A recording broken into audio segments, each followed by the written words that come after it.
Welcome back to Orange Chat Reviews, everyone. Hope you're all having a wonderful day.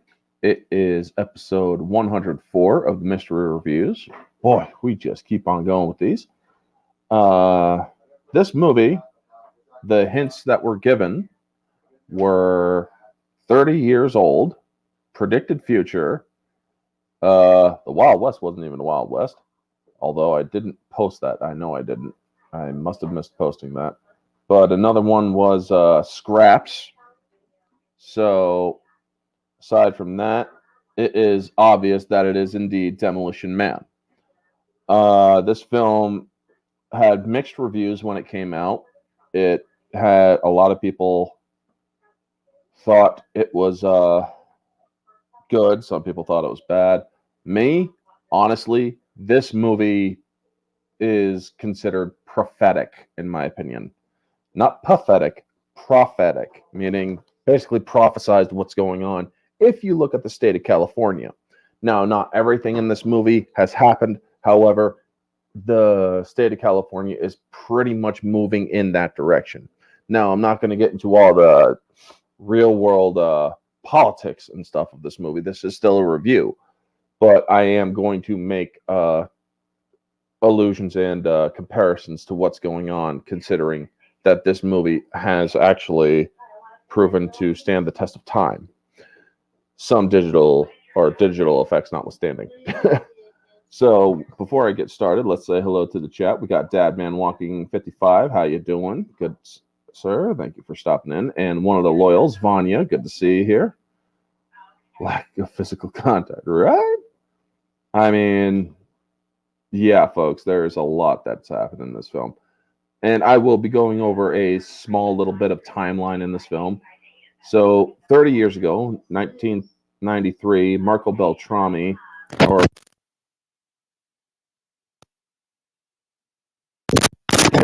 Sylvester Stallone, Wesley Snipes, Sandra Bullock, Benjamin Bratt, Bob Gunton, Dennis Leary, and Glenn Shaddix.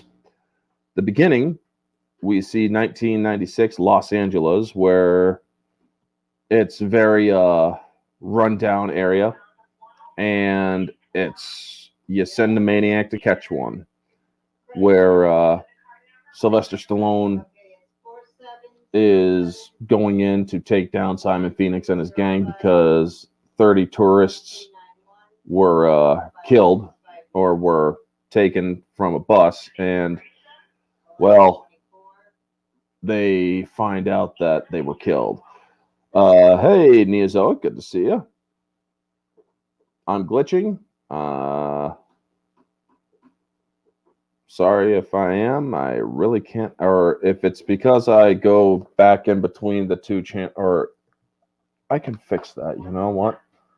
I can actually pull up the document on my phone. So, yeah, I'll fix that right now. Let's see here. But anyway, he goes in, and the fight is actually pretty well done. It shows that even before Simon Phoenix was boosted with the rehab from the future, he actually was a lot more, still very much skilled back then, because Wesley Snipes is a martial artist. He actually does he's actually quite skilled, which is why he did Blade. And I also heard on the grapevine that he was supposed to do Black Panther, but they never could come up with the proper stuff, so they ended up turning it to Blade anyway, or into Blade instead. So yes, we get the nice line: "Send a maniac to catch one." And after he finally apprehends Phoenix, he says, "I did a thermo check, and it was just the 8 of them." So the 30 passengers are not there. They don't know what happened. And so, yeah. Well, it turns out that fire and rescue show up, and they find 30 corpses. And Simon Phoenix said, tried to tell him, he said he didn't care. He basically set him up to basically go down with him if he goes down. So it turns out that John Spartan has responsibility for the unlawful killing of innocent civilians, essentially. They actually lay the blame on him, even though Phoenix rigged the whole place to blow. So they end up putting him in cryostasis. Now, according to the movie, he's to be or serve a sentence of 70 years and eligible for parole no sooner than 2046. Well, he doesn't make it all that far. So they actually put him in, and he comes out 36 years. So they do the nice little intro on the scene. Very futuristic facility. Very nice in 1996. And then you see the cryo energy go down into his thing to free, or into his cryo tube, and it freezes him in place. Now, you think that he would be frozen for 40 years, wouldn't learn anything, but they also do have behavioral modification that will be implanting rehabilitation thoughts in his mind while he sleeps. So that's kind of inhumane, if you ask me, because you are basically essentially trying to reprogram a mind against its will, which is kind of fascistic. I mean, we all know that there is re-education camps over in China. We all know all sorts of stuff like that. They're trying to re-educate us now over here in the United States. So, yeah. And yes, I actually read that recently. Lenina Huxley is named after Aldous Huxley, the author of the movie Brave New World, which this movie actually draws a little bit of parallels to. I have not read Brave New World, but I hear it's actually a decent book to learn of the dangers of a society that we're heading straight towards. So skip to 2032, and we are introduced to a very soft law enforcement, and it's no longer Los Angeles, it's San Angeles. We have no explanation about that until later. And I do like Sandra Bullock in this film. She plays this very well as a person who was essentially born around 2000, 2003-ish. She was born shortly after John Spartan was frozen. How many names? Oh, yeah. And we then see graffiti in this new utopia of existence that they have. And it says, "Life is Hell, EF," which we then learn is Edgar Friendly. And they have these anti-graffiti machines, which I actually think are pretty cool. I wonder if they can actually start implementing those kind of things. And we are also introduced to Edgar Friendly, played by the brilliant Dennis Leary. And I got to say, man, Dennis Leary, he actually puts a little bit of one of his comedy skits in this film, where he wants to do this, he wants to do that, he wants to do this, he wants to do that. Hey, NB Geeks, good to see you, buddy. Can you put me back in the fridge? Yeah, I know, right? I love that line later on when they're singing Armored Hot Dogs or something like that. So we see that now Simon Phoenix is being paroled, and we learn that in 2003, well, in this movie's version of 2003, the parole system as we know it is rendered obsolete. And he's saying, or as Warden Smithers is actually saying this, Simon Phoenix is saying it in Spanish just to piss him off. And he then knows the password to the cuffs, which is teddy bear. And he, I like how he just starts ripping the hell out of these people. And no, it was 2032. And Dabian, good to see you. I'm doing okay. Absolutely love Demolition Man. How much do you? Great line from West. Yeah, it's like How much do you weigh? Well, I don't care. Going through a window. It really is a great line in this. So he then kills the two guards and pretty much straight up, not just straight up murders Warden Smithers, but he beats the hell out of him. Judging by what the computer does, the health scan, his injuries are severe eye trauma, ruptured spleen, punctured lung, broken rib, and internal bleeding. Now, obviously, he has the eye trauma because, well, Simon Phoenix ripped out his eye and used his pen to do it. So it's like, God damn, man. We also learned that he's very adept at computers. Now, I love it when he goes up to this thing before, or the guy ahead of him is just like really just down on his luck. Is like, I really feel that nobody appreciates me and whatnot. It's like, well, aren't you full of yourself, dude? Get the hell out of here. He's just this depressed dude and is always freaking just insecure and all that and whatnot. Would you like to call a coroner? Yeah, I know, right?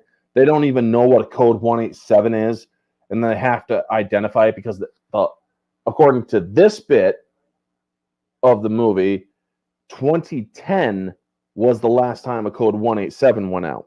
Now, pay attention to that, folks, because this is an error in the movie. And so we see that he's very good with computers. He basically hacked into everything, essentially. And it's in the scene when he's out there and you hear the voice in his head talking about, isn't there a voice rattling around in your head, the name Friendly, Mr. Edgar Friendly, don't you have someone to kill?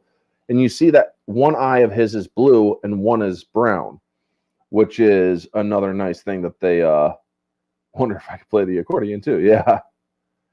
The swearing machine is hilarious. Yes, I know. I will actually cover all of the things that are illegal coming up to the defrosting of John Spartan when we get there. But I also love the line when the police get in there and they're asking for advice. Maniac is imminent. Request advice. It's like, oh my God, you guys have seriously gotten this weak. You are seriously this weak and pathetic. And so he's like, what, you guys don't have sarcasm anymore? And if you look at the uniforms of these police officers in 2032, you will very much notice a very close parallel to Nazi Germany officers. No joke, folks. They made this very fascistic expression of the cops. No joke. Add the words, or yeah, they try, or else, and then this is what sets off Phoenix. Lie down on the ground, or else. And so it's like, all right, these guys may mean business. So then he sees there's a guy standing by the graffiti destroying machines that sets out the electric rods, and he kills one cop by hacking into it, lucky number 7, because some genius thought it was smart enough to make the override code 77.7.7777. What the fuck were you thinking? And I absolutely love how he or the one cop charges him and he just kind of just turns around all the way around and lets him go right through. Olay! And it's like, as MV Geeks here, how would I compare Demolition Man with other films, media that has similar themes such as 1984, Brave New World, V for Vendetta, Equilibrium, THX 138 or 1138, Fahrenheit 451?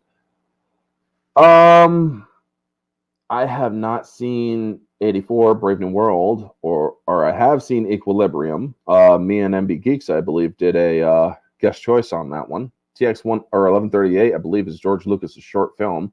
I haven't seen the whole or the entirety of that. Fahrenheit 451, I haven't seen either. But compared to V for Vendetta and Equilibrium, this movie is very much, it's the same, or it has fascism in it, yes. But this movie is, well, it's law enforcement that is bringing, or older law enforcement that is needed in order to destroy the fascistic nature, where there's uprisings in the other movies. So it is kind of different, but it is still very much good.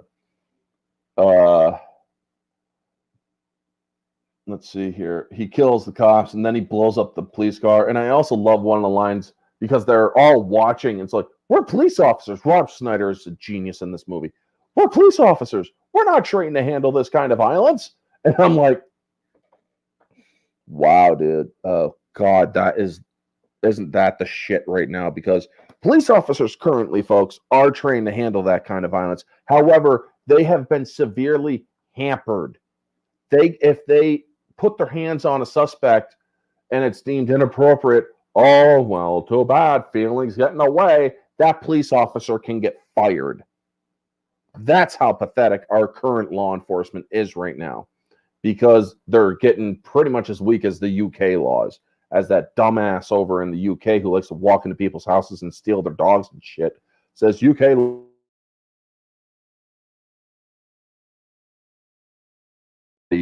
our own law enforcement is weak. Just an FYI, I tested Orange Hat reviews with a yeah. And yeah. And it was a good movie. I liked it, but I also was very much able to catch a lot of the stuff in there. So we then are introduced to Raymond Cocteau, the fascist dictator of California or of San Angeles, and he's blaming the graffiti and the explosions and whatnot on Edgar Friendly. And it's like, Simon Phoenix blew that shit up, not Edgar Friendly. But what we don't know yet in this film is, well, measures are being taken to get rid of Edgar Friendly. So, yeah. And those measures happen to be named Simon Phoenix.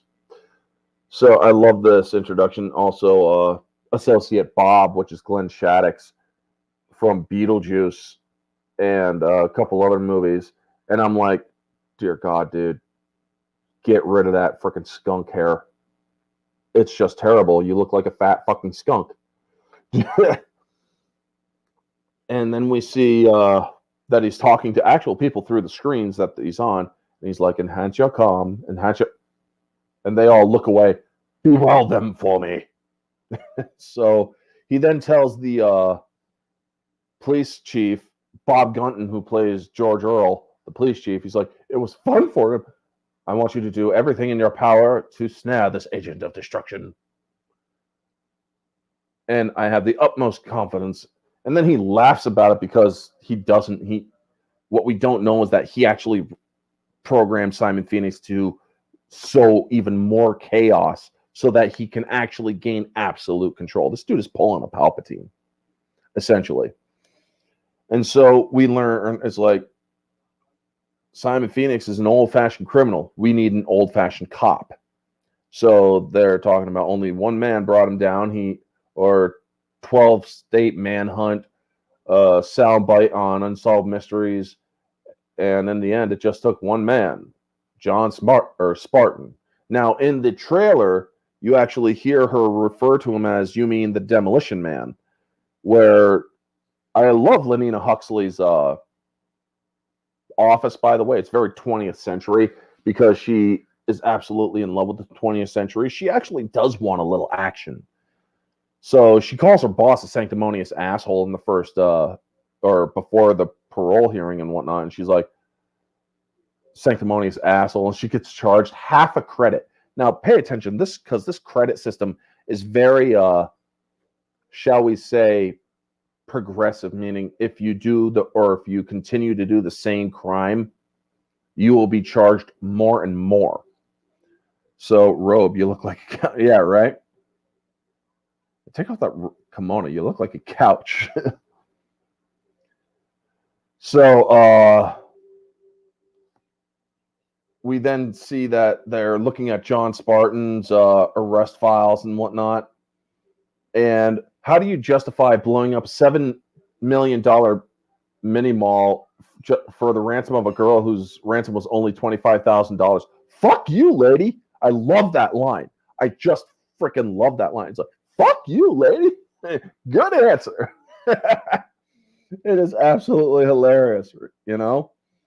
So they decide to wake him up, and they thaw out John Spartan. And we learn that his wife died in an earthquake, apparently a massive earthquake in 2010. And we learned that Santa Barbara, Los Angeles, and San Diego Metroplex were all merged in 2011 to become San Angeles. And this is where the error comes in. Remember, folks, I said that the last 187 or murder death kill was reported in 2010. And Benjamin Bratt points out there hasn't been an unsanctioned termination of life for the last 16 years. Well, that would mean 2016. Kind of off by 6 years, don't you think? I mean, really now. So it would have been 22 years ago. So now we learned that when he's like, are you shitting me? And you learn the bad language or swearing, smoking, alcohol, caffeine, contact sports, meat, swearing, chocolate, gasoline, uneducational toys, and anything spicy. Abortion and pregnancy are also illegal unless you have a license for breeding. So, yeah, that's kind of fucked up. So we get to the next scene. Yeah, you, dude, give me a Marlboro. Yes, sir, right away. What's a Marlboro? It's a cigarette, any cigarette. So, yeah, smoking's illegal. I mean, it is absolutely terrifying how everything... I couldn't live in that society, folks. I honestly couldn't. Now, yes, you also got Judge Dredd society, which being fat is illegal. So I'd be arrested right off if I was living in that neighborhood. Well, holy crap. So then we get back to the command center, and he doesn't know how to use the three seashells. Now, folks, nobody supposedly knows how to use the three seashells. However, I can speculate. Basically, you're scraping your ass clean with the three seashells, and apparently they get sanitized afterward. Disgusting. Yes, I know. Otherwise, I have no... That's the best I can speculate with the whole three seashells thing, because honestly, it's like, how else would you use it? Because it's weird. So then he reunites with Zach Lamb, who is played brilliantly by Bill Cobbs. Not Cosby, but Bill Cobbs. And I love how he goes over to the swearing machine thing, and he's like, thanks a lot, you shit-faced, duck, fuck, headed, ass. And he pulls out a bunch of them, and he's starting to get charged like 2, 3, 4 credits every time he swears now, because he got fined 1 credit at the first time he swore, but now it's up to 2 credits, and later on it's up to 3 credits. So it's like, oh crap, dude. It reminds me of the original cinematic trailer for Escape from LA. I honestly thought there were the rules in the cinema, right? So much for toilet paper, right? No, it's like so much for the 3 seashells. I'll see you in a few minutes. And he uses those things to wipe his head, basically, which is the perfect, it's the perfect expression. I'm taking your new system and I'm wiping my ass with it because fuck your system. That is a perfect expression or allegory. So, yeah, I mean, it's just so freaking great. And another thing is, like, they seem to be friends, but he speaks to him in the most profane manner. Well, if you have read my study, you would have learned that these are how insecure heterosexual males used to bond. And I'm like, they ain't insecure. I mean, the society nowadays has a lot of insecurity in it, but Spartan is he's definitely not insecure. So then we learn about the organically bioengineered microchips that were sewn into the skin, and he calls it for what it is. He's like, the city now knows where everybody is at any time. And Benjamin Bratt, who plays Officer Garcia, he's like, I honestly can't tell or don't know how you guys managed to do the way that you used to do it back in your day. We worked for a living. This fascist shit makes me want to, or this fascist crap makes me want to puke. And he's like, what do you think you're scratching, caveman?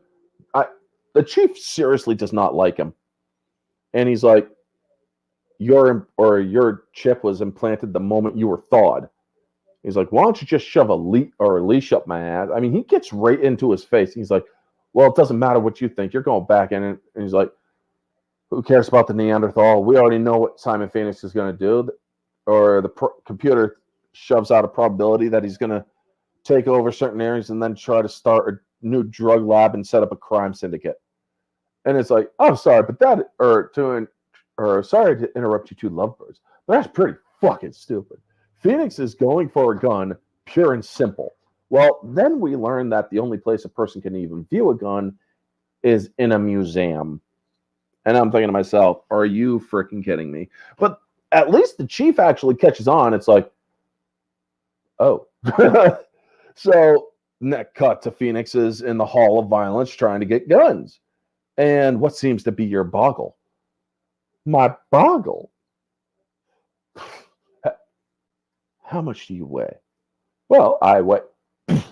Throws him into the thing. That is such a great scene too, man. And he's like, so he gets the guns. He's like, wait. And while he's doing this, Spartan is in the police car with Garcia and Huxley, and they put on oldies music, and it's commercials. And I'm thinking to myself, oh dear God, I would go nuts if they did this. I mean, you are very much as an adult, folks, you are very much John Spartan in this situation. So we get to the he's like, just put me back in the fridge. And then, yeah, you still have that 10-day waiting period? Oh, I'll just take one right now. Wait a minute. This is the future. Where are all the phaser guns? Yeah. And then he sees the AgMac, the magnetic accelerator rifle, which is essentially a railgun. And while he's getting his hands on that, he's like, fellow greetings, sir. What's your boggle? Shoots the glass out to get that thing. And we learn, or cut back to outside. It's like, what do we got for weapons? We got this. What is this? This is a glow rod. And it's like, does it work? Oh, I don't know. He stuns a civilian. He's like, guess it works. You guys wait out here. I'll handle this. So, yeah. Meeting Spartan and Phoenix round 2. And he's like, or because they sealed off the Hall of Violence so Phoenix couldn't get out. So he grabs a cannon and fires off the cannon to blow open the gate. And it's like, museum's not closed now, is it? What can I say? I'm a blast from the past. Should have stayed there. Hey, that voice is familiar. Who is that? Boom. That ain't Blondie. Spartan? John Spartan? Boy, they don't let anyone into the century. What are you doing here? And he's like, so let me get this straight. They defrosted you just so you could saddle my piddly ass? Damn, you've been had. I absolutely love that line. It is one of my favorite lines. Damn, you've been had. So it doesn't go his way. I mean, he finds out that Phoenix is stronger and whatnot, and he ends up busting out and getting away. However, Spartan does put up a good fight, but he ends up getting away. And Cocteau is there with Associate Bob, and then it gets shot at by Simon Phoenix. So Phoenix is like, damn, being frozen must have thrown my aim off. Don't worry, I'll get you with the next shot. He's like, I don't think so. And you basically learn exactly where this voice from his head is. And you see that he can't pull the trigger on Cocteau because that was implanted into him. He can't kill Cocteau. It's like, what? You think Cocteau would be dumb enough to let you off the leash without some measure of control? You're essentially on a shock collar. So, yeah. Did you think this movie serves as an anti-political correctness since the movie is a satire of political overcorrectness? Yes, absolutely, Neozoic. This movie basically shows the danger of what political correct when I say danger, that's not an exaggeration. It is dangerous to take away people's rights and to force them into a system in which they will literally go underground to reject. And when they go down into wasteland, as they call it, you learn there are a lot more people down there than you think. And they're called scraps. But yes, this movie is absolutely anti-wokeness and anti-political correctness because during the 90s, they saw that political correctness was crap. I mean, Meatloaf said it best. I know that I will never be politically correct, and I don't give a damn about my lack of etiquette. He said it best. So after we now see that Cocteau and Simon Phoenix are essentially in cahoots, he gets away, and John Spartan saves the life of Cocteau, and it's like, I invite you to Taco Bell. Taco Bell? Yes. It's like, what the fuck, man? So the chief shows complete disregard for human life. He's like, we'll just wait for Simon Phoenix to perform another murder, death, kill, and when the alert goes off, we'll know exactly where to pounce. Great plan. Thank you. Wasn't a compliment. Wasn't a compliment. It's like, dude, you're showing absolute disregard for human life. You're waiting for another person to get murdered so you'll know where Simon Phoenix is. And Simon Phoenix isn't coded with the microchip, so he can't get anything to eat or take shelter with unless he figures out to rip off somebody's hand. And then I also love, he's like, so Spacely Sprocket here is the Mayor Gov who wants to, or invite me to Taco Bell. Lord knows I wouldn't mind a burrito. Yes, political correctness does indeed suck. It very much so, sir. Very much so. So yeah, we then learn that there's a Schwarzenegger presidential library, and his popularity caused the 61st Amendment, which they don't explain the details, but apparently his popularity allows him and other non-native born citizens to be elected as president. Yeah, I hope that never happens. I don't care how popular Arnold Schwarzenegger is. Somebody that says, screw your freedom, should not be elected president.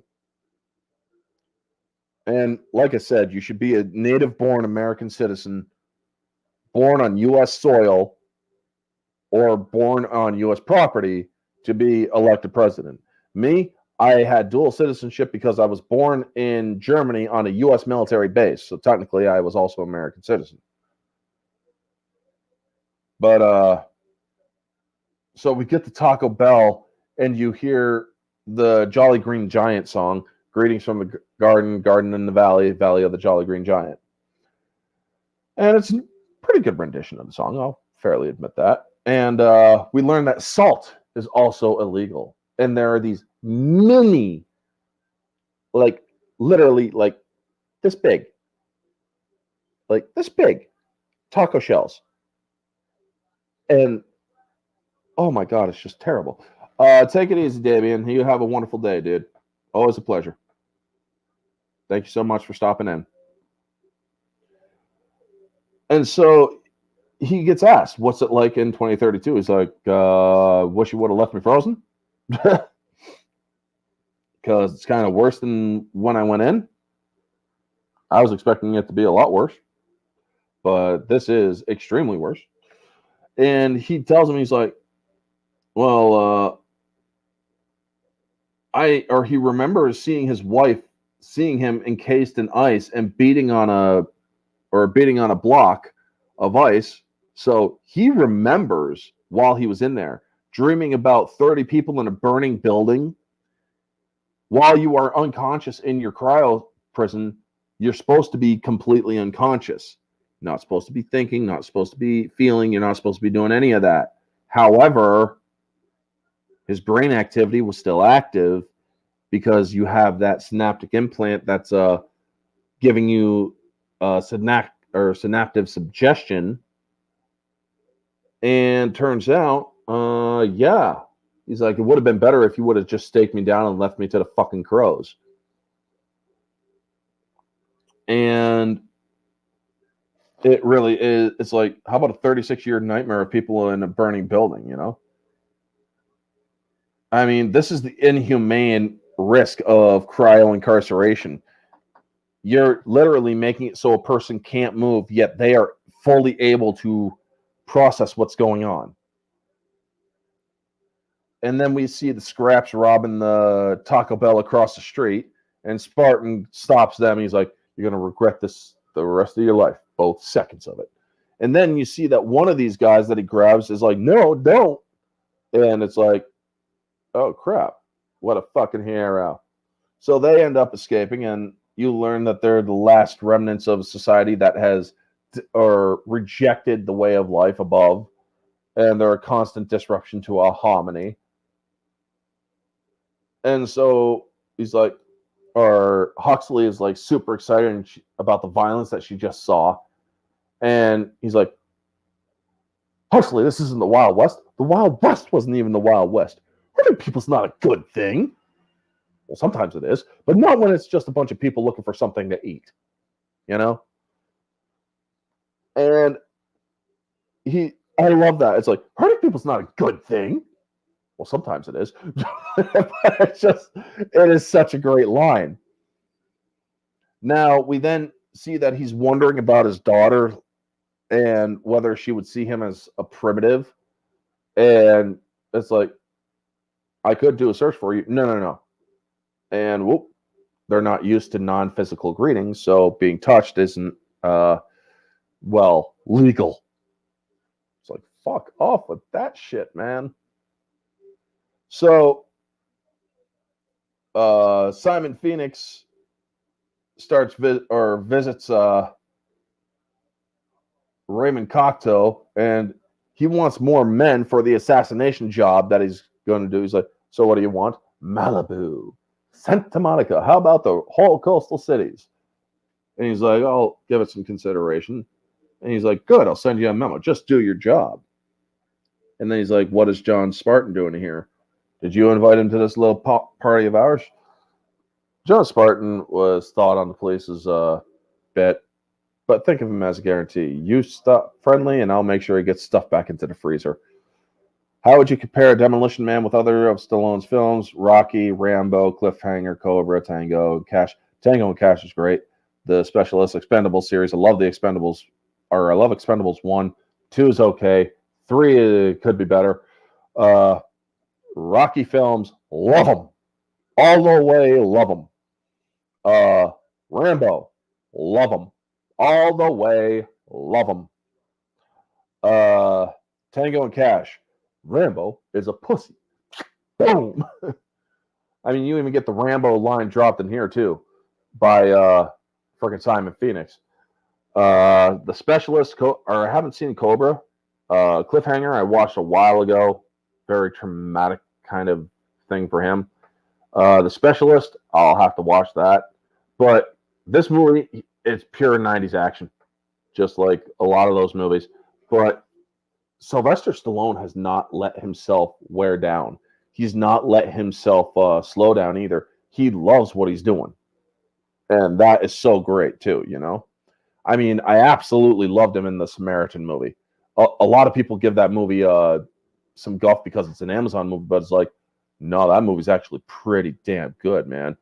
When he stops the hammer, he's like, you keep saying I'm the good guy. I'm not. I'm the bad guy. And then he just starts wrecking everybody's shit, you know? So we then get to the domicile and the sex scene that's not a sex scene. Folks, virtual sex or VR sex. It's like, what the fuck is this shit? And he pulls off the thing. He's like, yeah, you broke contact. I haven't even touched you yet.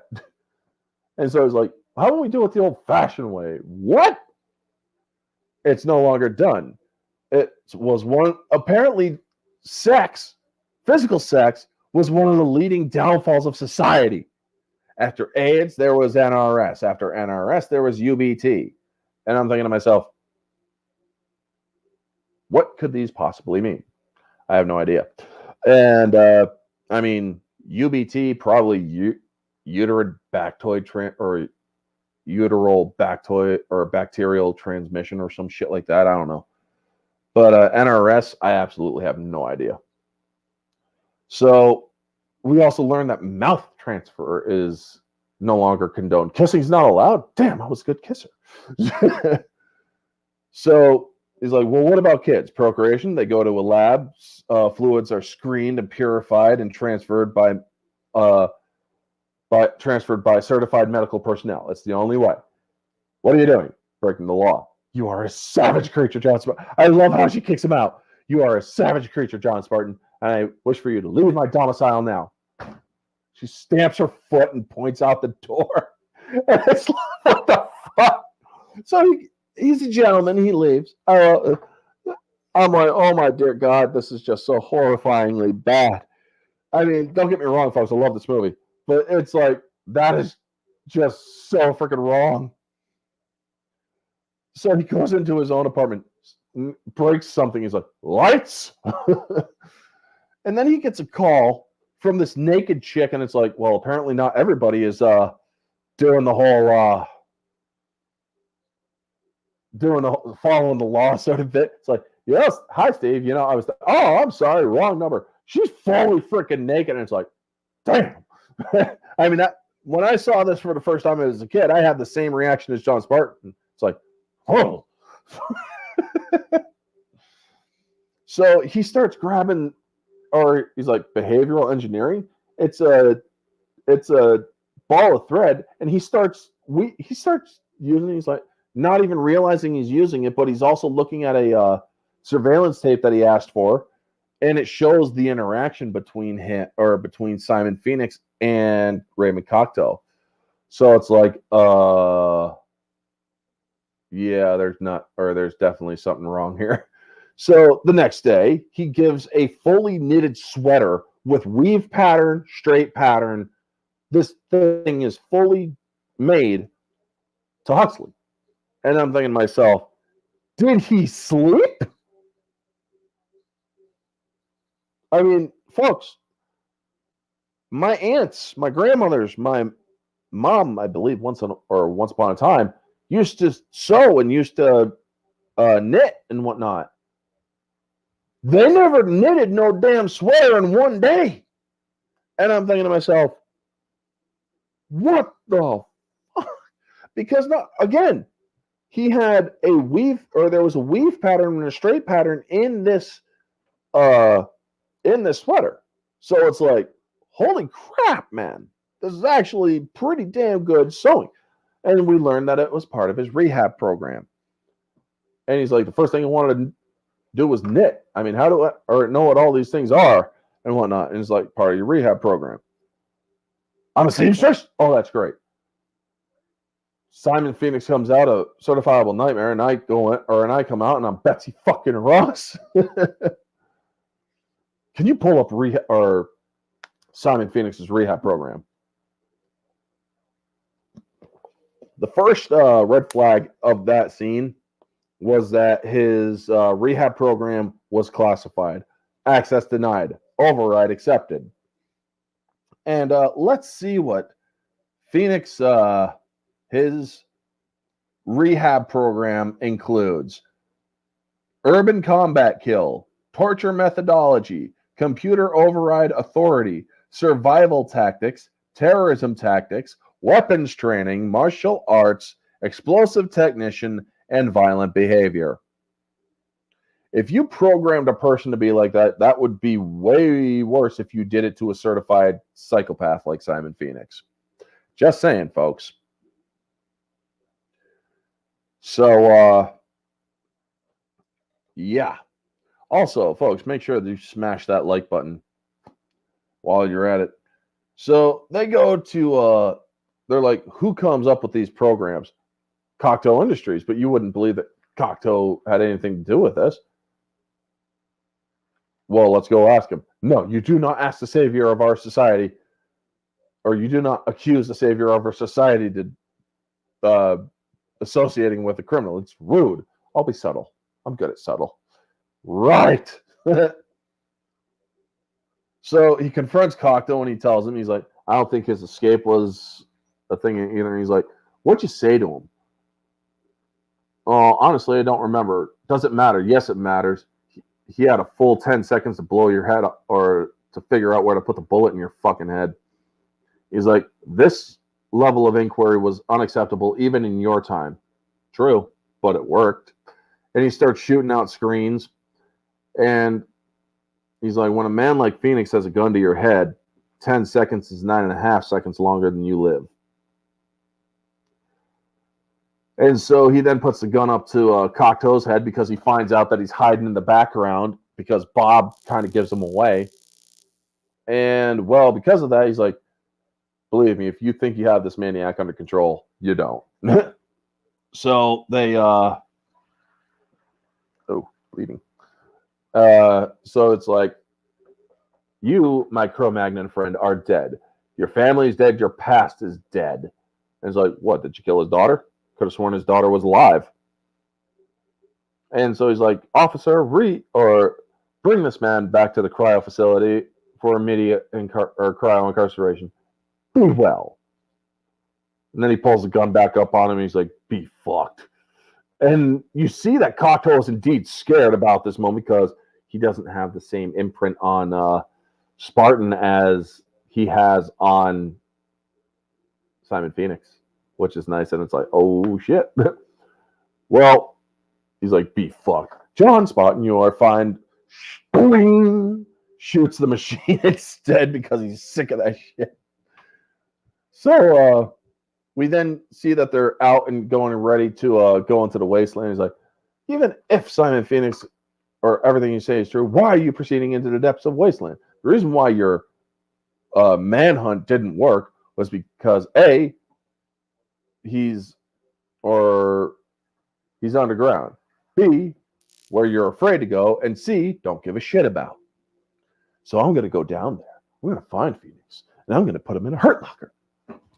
The cop or Garcia's literally like, watched this movie for the first time about 3 months back. Decent flick. Johnny Ohm, this is the perfect flick for expressing the dangers of political overcorrectness, like Neozoic says in the chat earlier. I mean, this movie is absolutely, it's prophetic in a way, because if you look at California, yeah. But yes, I mean, if you look at these uniforms that they're wearing, I said it earlier, folks, but this is where it's in the talking points. Look at their uniforms. They are very fascistic, kind of Nazi Germany, SS kind of looking. And then we go down into the wasteland, and we get the rat burger scene. I love he's like, I just want a beer and a burger if you got it. Well, how are you gonna pay? How am I gonna pay?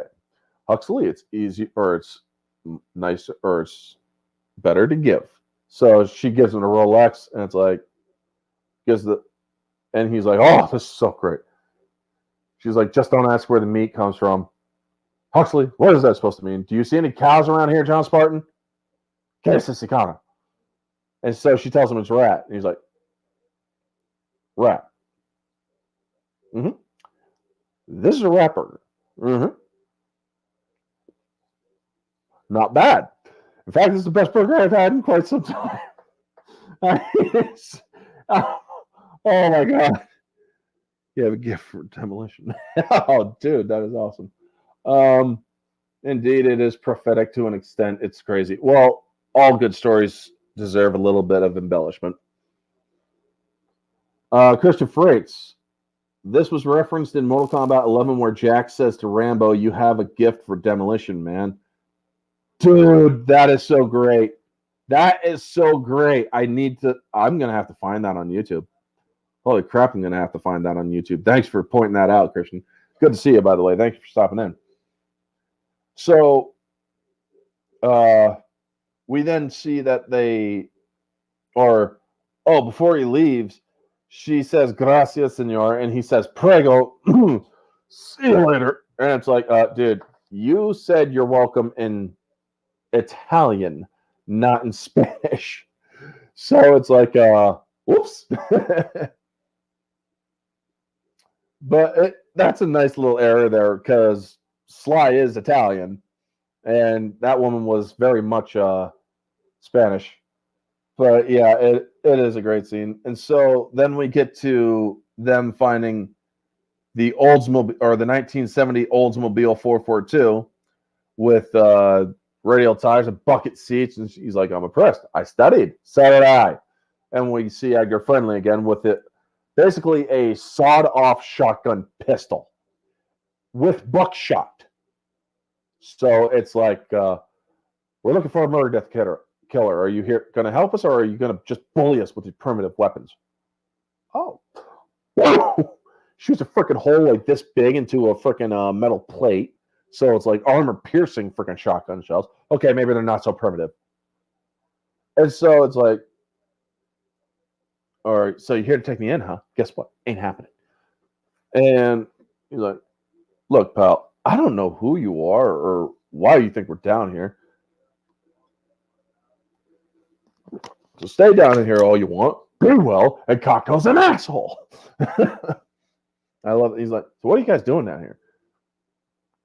And he tells him, I'm in the freedom of speech. I'm in the freedom of choice. I want to know, or I want to go into the greasy bowl and say, do I want this or do I want that? I want high cholesterol. I want to walk up and down the street, buck naked in a trench coat, slathered with green jello. Why? Because I might just have the urge to do so, you know? Or, you see, pal, I mean, it is such great, or I can't line by line this movie. It's a lot more, it is a lot more complex for that. But he's like, you want to know what the future is?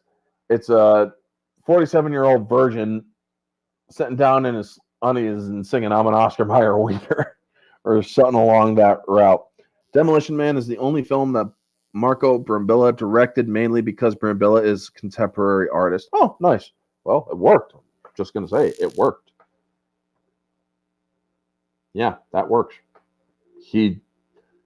Marco Brambilla changed the world, folks, because he predicted the future in such a way that it is insanely accurate almost. So, Phoenix is talking to the cryocons that he has had thought out for him. And one of them is Jesse Ventura. And another of them is Toshishiro Obata from Teenage Mutant Ninja Turtles, who played Tatsu. And another one of them, or the rest of them are all other guys and whatnot. And he's planning on taking over and starting a new revolution worse than the one that Edgar Friendly is doing. He's like, let's bring back the good old days. Are you with me? Yeah, are you with me? Yeah, let's do it. And then they find him, and you get the wasteland battle. Well, Edgar Friendly fires back. And I absolutely love the scene because Officer Garcia goes up to Simon Phoenix, he's like, very firm little hand. He's like, stay down. Yeah, steps up, twists the arm, pops him in the head, doesn't kill him, but just knocks him out. And it's like, you really thought that was going to work? Seriously, man, this dude is a murder death killer. He ain't going to listen to shit. Not even if you stick your hand out. What were you thinking? You dumbass. So, after shit starts going wrong, well, Simon Phoenix flees. And he's like, I hate it when things go wrong. And he gets out of the sewer and he steals a cop car. Well, Spartan steals the Oldsmobile, uses an old freight elevator, and busts it out of there. Fun fact number 3, Steven Seagal was originally attached as the main lead, while Jean-Claude Van Damme had been offered the part of the villain. Oh my God, are you serious? Now I want to see a movie. I wish I could see a movie from the 90s with Steven Seagal versus Jean-Claude Van Damme. That would just be freaking rad. There has been a cosmic opportunity that was just missed really badly. Wow. Neozoic. Dude, awesome. So we get the highway chase, and I love this. Punch it, Huxley. Excuse me? Push the pedal as hard as you can. She's learning how to drive this thing. Is like kind of the same way as you drive everything else, but then again, when you have auto driving vehicles. Now, I will say this: making vehicles look or cosmetically look like they're from the future is actually pretty interesting. Hey, MJ1 Media, Egos kept Van Damme and Seagal from, or egos kept them from doing any movie together. Oh, such a waste, man. I would, or it's like Van Damme is willing to go up against some of Bollywood's, or not Bollywood, but Hong Kong's best, but or China and Japan's best, but come on, dude. Like I said, it would have been perfect if they had actually agreed to do a movie together. It's a shame that they let their egos get in the way, because honestly, folks, staying humble kind of allows for greater things. You know, it's a slower road, sure, but it's better than the alternative, which is fast growth and letting it go to your head. And I absolutely, or in this highway chase, you learn, he's like, you remember those hostages that you got locked up for killing? They were already dead. And it's like, oh, shit, he got framed, dude, which kind of already knew he did. And he's like, man, I went to prison with a 36-year smile. You're dead, Spartan. He's like, speak for yourself. And then he throws him out of the car, which is nice. Self-drive. Not responsive. Self-drive now. Not responsive. Emergency. Go left, right. Self-drive reactivated. Brake right now, you Mickey Mouse piece of shit.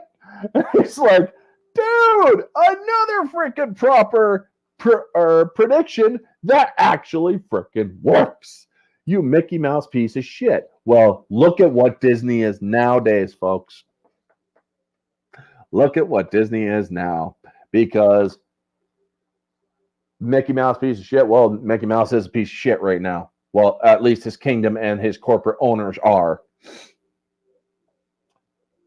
So yeah, he crashes into the police station's big old pool, and his car becomes a cannoli, and it's secure foam, which hardens really quickly, and he has to punch his way out, which is nice. That line about the hostages was actually between Phoenix and Spartan. Oh, excuse me, in the sewers, where there was a deleted scene brawl between them on that bridge. Oh, now I'm going to have to look for deleted scenes. Definitely going to have to look for deleted scenes. I might do that on Movies Anywhere later, or YouTube. So the scraps are now out of the sewers. We also learned that these cars have auto-inflate and impact foam. And the scraps take a stand. They're coming out and in front of the police station. And it's like, you would use these archaic weapons against men and women who uphold the law. We use these weapons to shop for groceries, dick. I love that. So John Spartan is under arrest by the chief, and he's like, heard it all before, Chief. I've got stuff to do. Spartan, you're not going anywhere. You're under arrest. That negates the possibility of you leaving. Skip it, Chief. I absolutely love it. Skip it, Chief. I mean, it's just great stuff, man. And so he's like, Lieutenant Huxley, take it easy. And he's like, Chief, you could take this job and you could shovel it. I mean, I know I didn't cover all these where Lenina Huxley is saying all of these things wrong. By the way, I don't know if you have seen the Fun Fact 2 and 4. I caught 3. I have not. Fun fact number 2: Taco Bell recreated the 2032 San Angeles version of the restaurant at the 2018 San Diego Comic-Con, celebrating the film's 25th anniversary. Oh, that's cool. And number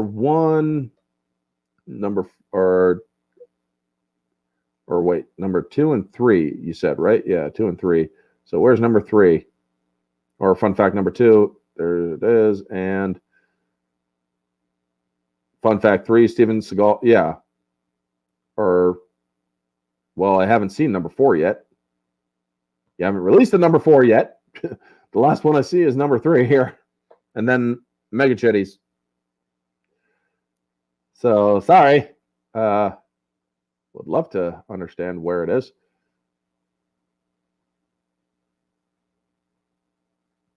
But yeah, I caught number 2. Thank you for that. And that is pretty cool that Comic-Con would actually do that after the 25th anniversary. It's like, So now it's like 30 years later. So what are they going to do now? Completely denounce what's going on because this movie predicted a future that is happening right now and it's completely evil and we don't want it? Makes you wonder. So yeah. Now, we then see Raymond Cocteau is like, you were brilliant. People are terrified of you. People have always been terrified of you. So what else is new? Yes, but this time you really outdone yourself. Now, he wanted him to spread as much terror as possible so he could create the perfect society. And during this time, you see, weird because number 4 is in the comments already. I will check it out. You know what? I will check it out. I can't highlight it, but I will check it out. Because, dude, damn it, I am going to highlight it. Because I see your last ones. Because this is what I'm seeing, dude.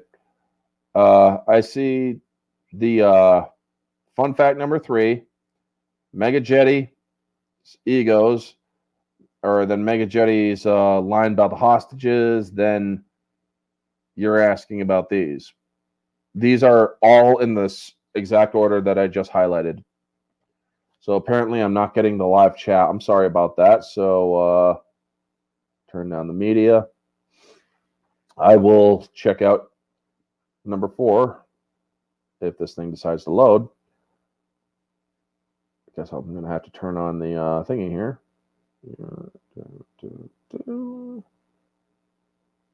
Come on.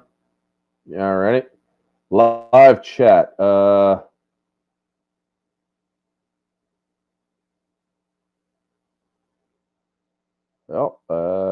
let's pull up the live chat. Live chat has moved. Oh, okay, cool. It's not allowing me to scroll up beyond that line about. Retype it in, Neozoic. Retype in the fun fact number 4, please. It's literally not. It's not allowing me to go any higher than that, dude. That sucks. YouTube, you done fucked up. You kind of done fucked up. Now, what is this? Don't care. But yeah, please redo it, and I will read it out because that is just really fucking stupid that they're actually doing that. Chat filter. All messages. I would prefer, you prick of a YouTube thing. I mean, honestly, it should actually default go to all messages, not just top messages. Because I'm a kind of equal opportunity guy. I like to allow everybody to see or I try to be as engaging with the chat as I can. Sometimes I screw up on that, but anyway. Let's get back into this. So, yeah, he wants to shoot Cocteau, but he can't. So he's like, hey, you can't take away people's rights to be assholes. That's who you remind me of. An evil Mr. Rogers. Would you please kill him? It's pissing me off. So Jesse Ventura gets to kill the fascist dictator. So, yeah, good on you, Jesse. Love it. All right. Fun fact number 4. Thank you. Stallone wanted Jackie Chan for the role of Simon Phoenix, no joke, but Chan turned it down because he doesn't want to play a villain. I heard about that. I actually did hear about that. Hey, as much as I love Jackie Chan, don't get me wrong, I absolutely love Jackie Chan. I just wish he wasn't an actual member of the Chinese Communist Party. YouTube has a habit of auto-deleting a message if someone is not a moderator. Oh, fuck YouTube, man. I mean, I would start doing Kick, except that Kick doesn't do StreamYard. And also, I might not do Kick because they started doing the whole freaking allowing people like Amaranth to come in. Dumb fucks. I mean, I thought that Kick was actually going to be better than Twitch. Send a maniac to catch a maniac. Why are you not scrolling higher, you fucking piece of shit? Oh, well, that's why. So, yeah, he kills him, he throws, and he has Cocktail thrown on the pier, and Associate Bob turns, and the police arrive. Huxley fires a gun, and speaking of Jackie Chan, when Jackie Chan turned down the role, we see that Huxley's beating the crap out of one of these guys, and he's like, "Where'd you learn to fight like that?" Jackie Chan films. Nice. And her picking up the gun and shooting the guy behind him is like,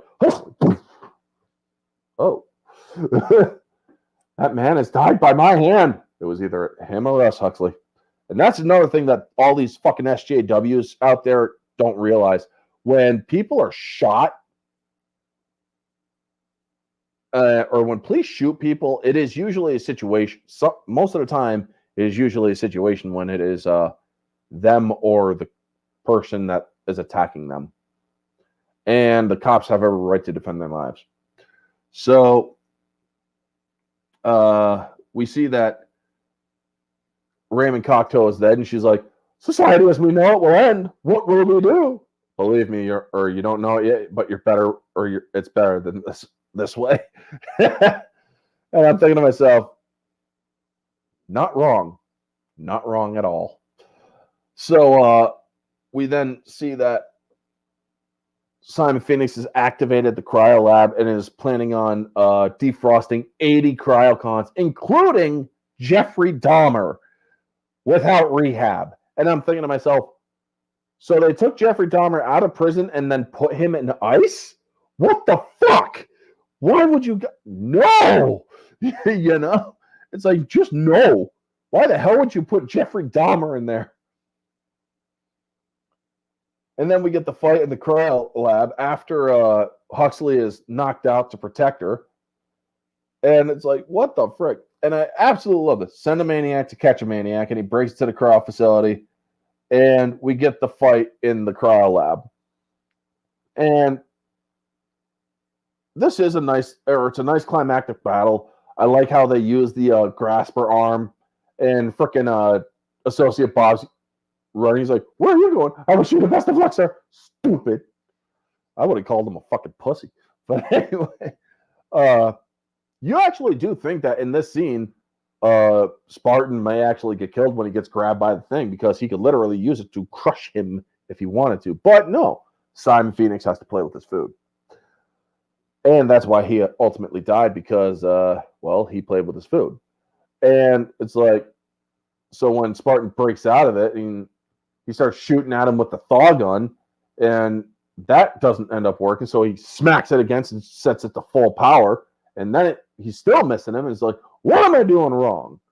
And so they're looking at each other, and you get the nice little, "Is it cold in here, or is it just me?" Which was a line that Simon Phoenix said earlier in the film.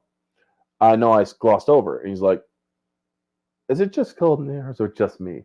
And then he flicks a cigarette at Spartan when the whole floor was lit up or was slicked up with gasoline. So then he's like, "Is it cold in here, or is it just me?" Good memory. And so he just has had enough. He's going after Spartan with full intent to kill and beat the fuck out of him. I mean, you just see how he's just totally angry about it. And that's great acting on Wesley Snipes' behalf, because he actually is really just pissed off about it and just really just wants to kill him. And he grabs a part, or like a dowel rod or a thick rod that's busted up with a sharp edge, and he has Spartan at his mercy, and Spartan has the cryo container that holds the cryo energy, grabs it and then smashes it, freezing Phoenix, and grabs a hold of the thing that's still waggling around without an arm, and then busts Phoenix's head off, and then it shatters, which is great effects. I mean, practical effects were great in this film. Digital effects was where this film suffered. So after that, he's like, or the frickin' chief is like, have you apprehended the maniac responsible for the death of our beloved Raymond Cocktail? Let's just say he's history. And it's like, well, what will we do? How will we live? Edgar Friendly, I'll tell you what we're going to do. We're going to paint the city. We're going to get drunk, shit-faced, and all that stuff. It's going to be a blast. How about you get a little dirty, you get a lot clean, and somewhere in the middle, you'll figure it out. And then Associate Bob joins Edgar Friendly, which is funny. And so then we get a nice kiss between Lenina Huxley, and the final line. I love that this is the final line. Just one question. How do those damn 3 seashell things work? And I'm like, boss. Great line to end it with. So objectively speaking, the film, prophetic as it may be, has a couple of issues. CGI issues are the worst part of this. Because you could definitely tell what's CGI and what's not. And it really is like, oh my God, this is terrible. So it does knock it down a bit. Some of the acting is just cringe in some areas with side characters. But for the most part, this movie is very solid. So I will give it about an 8.5 out of 10, objectively. Subjectively, on another hand, this movie is 10 out of 10. I absolutely love it. It's prophetic to the point of absurdity and insanity. And I highly suggest that people watch it so you can be warned about what society currently is going toward, unless we do something about it. Moviegoer, 10 out of 10. The movie keeps you in your seat, enjoying it and whatnot. Now, hints for next week, folks. Hints for next week. Martial arts. Top martial arts movie of the 90s. And Art Lean. If you know it, do not spoil it in the chat. However, I do want to thank Neozoic, MJ1 Media, Mega Jetty, Davian Donaldson, Christian Freights, Johnny Ohm, who else? NB Geeks, Vanya Kostyuk, who else? Dadman Walking 55. Thank you all for tuning in today. And anybody who hasn't talked in the chat, thank you for tuning in. Thank you so much, dude. And yep, you probably do know it. And so, yeah, stay tuned for next week. Also, stay tuned for tonight. I will be on the Barroom Podcast on Society Reviews channel. We're going to be talking about a lot of stuff that I can't wait to get into. Thursday, I am doing my singles with Mara Jade. We're discussing Highlanders, or the Highlander movie, just the first one. Final Dimension wasn't bad, but the first one is the one we're going to be talking about. And yeah, then Infinity Saga Sundays, where we're going to be discussing Guardians of the Galaxy Volume 2. We're getting close to the end of that one, and yeah, we'll decide what franchise to do next. Anyway, thank you so much to everybody in the chat. Yep, take it easy, Neozoic. Take care, Orange. Good folks in the chat. See you guys in the bar room tonight. Yep. Until then, good day, good luck, peace out, stay safe. Yeah, exactly. Anyway, folks, thank you so much. If you're catching this on the replay, hit the like button, smash the like button, watch it through, comment. What was your favorite part about Demolition Man? Did you like it? Did you not? Let me know. Anyway, folks, this has been Orange Chat Reviews. Have a wonderful day, and always remember, stay humble. Later.